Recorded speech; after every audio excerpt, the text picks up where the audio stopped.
All right, we are on our way. Can you see the cranes off in the distance? We're heading to the Wilmington waterfront right now, and we're about to do something exciting with the Acura NSX.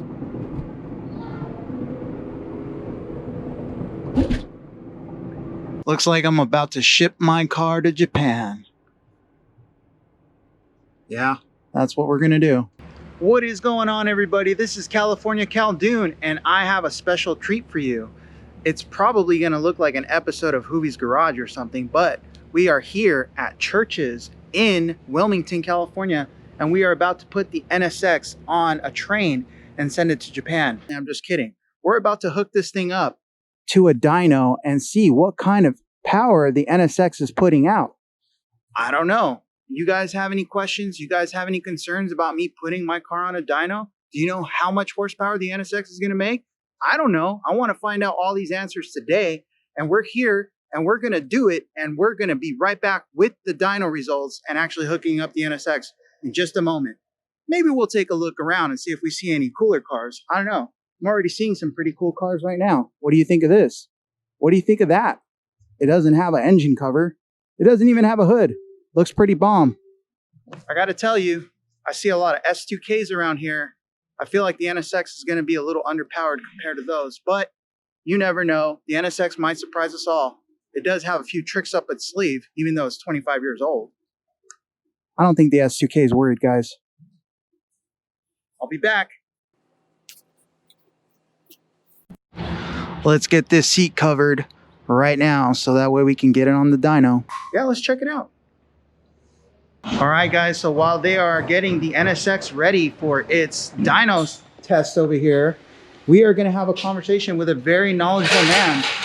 Yes, a very knowledgeable man, and he is in fact the governor of everything we are seeing in here. Please introduce yourself, sir. My name is Sean Church. I'm the owner of the shop. Nice, Sean. Sean, I was considering getting a Ferrari 430 versus a 458, and we just discussed the fact that the 458 seems to be a superior product to the 430. Can you elaborate on that? Yeah, well, I mean, obviously you've got a couple different differences that make a big impact on the way it drives. One is the engine. It's only a little bit bigger, but it makes a lot more horsepower. The 458 engine is definitely a step up from the 430 engine.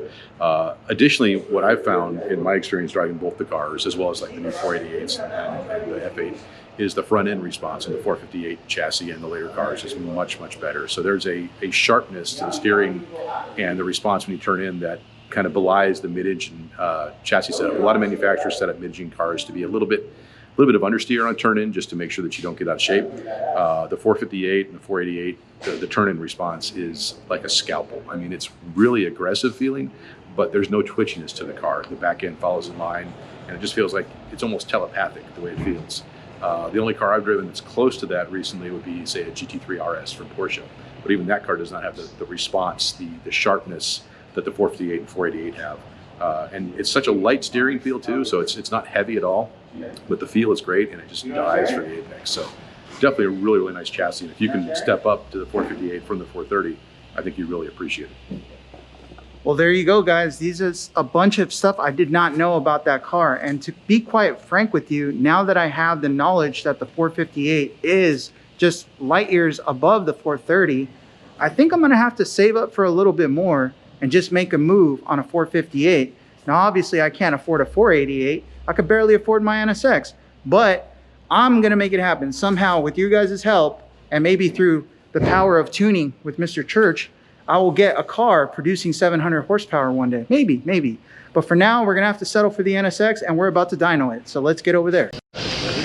All right, look at the equipment all hooked up on the dyno. This is where things get very creative, guys. We're about to witness the NSX and its output of energy. You know, like, energy is really important. You know, you got to have your energy in the morning, your energy drinks. Sometimes you got to be energetic when you're getting your car dynoed. This is all important stuff, guys. You guys should definitely take a note from the NSX and get your energy up and then measure it, you know, because that all makes sense. Everything I'm telling you, it all makes sense, guys. You don't need to worry about it. It all makes sense. Just believe in me, guys.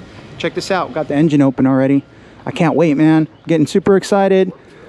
What is that inside of the hole, though?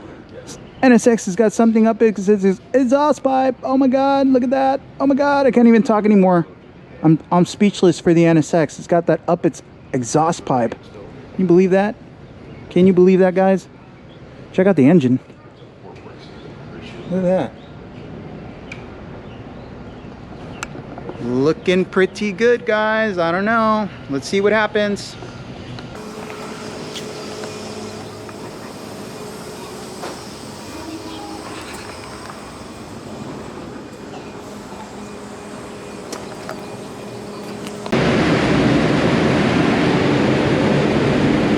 All right, we are about to start, guys.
You got 259 horsepower and 205 pound-feet of torque. That was the highest run. The lowest run was about 255, 256 horsepower. So pretty consistent either way. That's about what we'd expect from a 290 horsepower car. So, 280 horsepower car. So it's about where it should be. These engines were always a little bit underrated to begin with. Looks healthy, looks solid, running a little bit lean, which is interesting. Nothing dangerous, but we'd like to see it down to 12.5 to 13.0 range. It's about 13.3, 13.4. So, long term, if you do any mods to it, you probably have to do a little bit of fueling changes to make it optimal. But other than that, looks good. Oh, let me close this over real quick. Sure. Can you expand on the term lean? What exactly does lean mean? So lean means there's not as much fuel as you'd like to be being injected. So rich would be too much fuel. We have excess fuel. Lean means not enough. Honda motors are actually relatively insensitive to mixture within a certain range. So while, say, an older small block Chevy might really want to be 12.0 to 12.5 for optimal power and pump gas, we can run most Honda motors somewhere between 12.5 and 13.5 or even 13.8, and the power is not going to really change much. But you'd like it to be a little bit on the richer side just for long-term durability and safety, tolerance of poor quality fuel, which is pretty much all pump gas in California is pretty low quality. So we'd like to see it be a little bit richer than what it is right now, but it's certainly not dangerous. And it's running really nice. Smooth curve, no audible knock.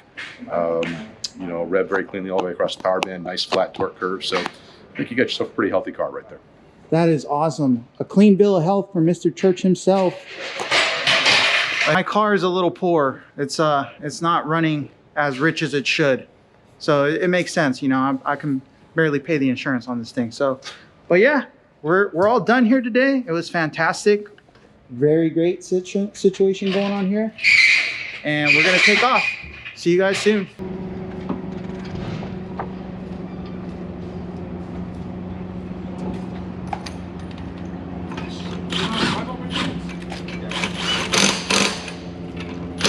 This is really kind of sad, guys. It looks like I'm gonna have to get something from Science of Speed or something like that to boost up the power to like 350. I'm a little, you know what? I was ending the channel with a happy note, but after seeing this graph right here, I got a little sad, guys. I think I really need to do something about my car and get it some more power, or maybe just get a new car.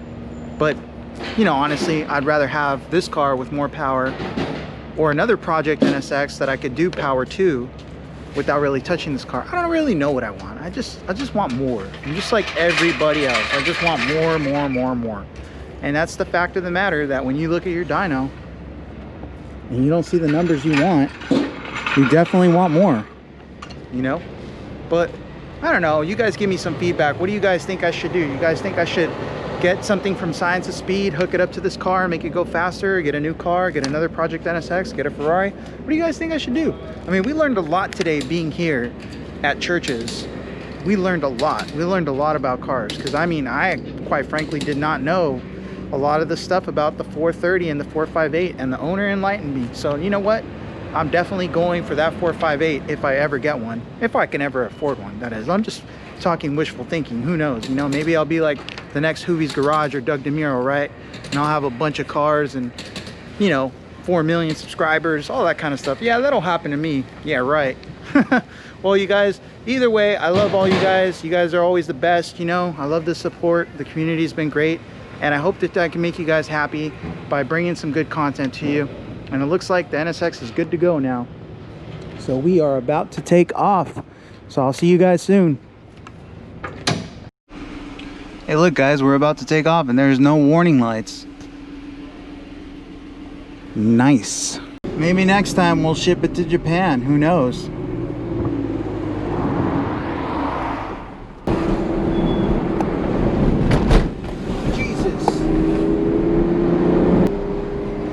I just hit a very big pothole, people. Using cruise control on my Acura NSX. I can't even believe this is a 1995.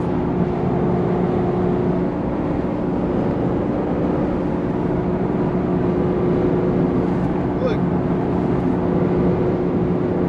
That's freaking crazy, guys.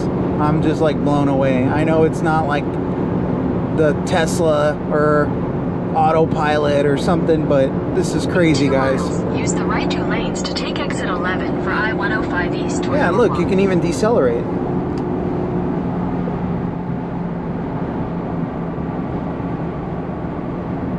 And accelerate. Crazy shit, guys.